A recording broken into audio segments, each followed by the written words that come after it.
Hi friends, welcome back to our channel. Friends, Navodaya విద్యాలయం నుంచి 6th class సంబంధించి admission notification release అయింది. So దానికి సంబంధించి మరిన్ని వివరాలు మన వీడియో తెలుసుకుందాం. సో చూసుకున్నట్లయితే 2025-26 విద్యా సంవత్సరం సంబంధించి 6వ తరగతిలో ప్రవేశాలకు దరఖాస్తు అని ఉంది. సో మన లాస్ట్ డేట్ చూసుకున్నట్లయితే సెప్టెంబర్ 16 వరకు మాత్రమే లాస్ట్ డేట్ ఉన్నది. సో దీనికి ఎవరు ఎలిజిబుల్ అంటే ప్రస్తుతం 5వ తరగతి చదువుతున్న వారు ఈ దరఖాస్తు చేసుకోవడానికి ఎలిజిబుల్.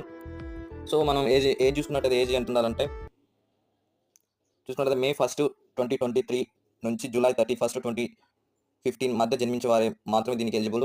సో చూసుకున్నట్లయితే సెలక్షన్ చూసుకున్నట్లయితే ఫేజ్ 1 ఎగ్జామ్ ఉంటుంది, అలాగే ఫేజ్ 2 ఎగ్జామ్ ఉంటుంది. సో ఫేజ్ 1 చూసుకున్నట్లయితే నవంబర్లో ఉంటుంది, ఫేజ్ 2 చూసుకున్నట్లయితే జనవరిలో ఉంటుంది. సో మెరిట్ ఆధారంగా విద్యార్థులు ఎంపిక చేశారు. ఎంపికైన విద్యార్థులు 6వ తరగతి నుంచి ఇంటర్ వరకు ఉచితంగా చదువుకోవచ్చు. సో ఒకసారి ఇందులో అడ్మిషన్ వచ్చిందనుకో 6th నుంచి ఇంటర్ వరకు ఉచితంగానే ఇందులో మీరు చదువుకోవచ్చు. సో చూసుకున్నట్లయితే ఇది రెసిడెన్షియల్ విధానంలో ఉంటుంది. వసతి, భోజనం, యూనిఫామ్, పాఠ్య పుస్తకాలు ఉచితంగా అందిస్తారు.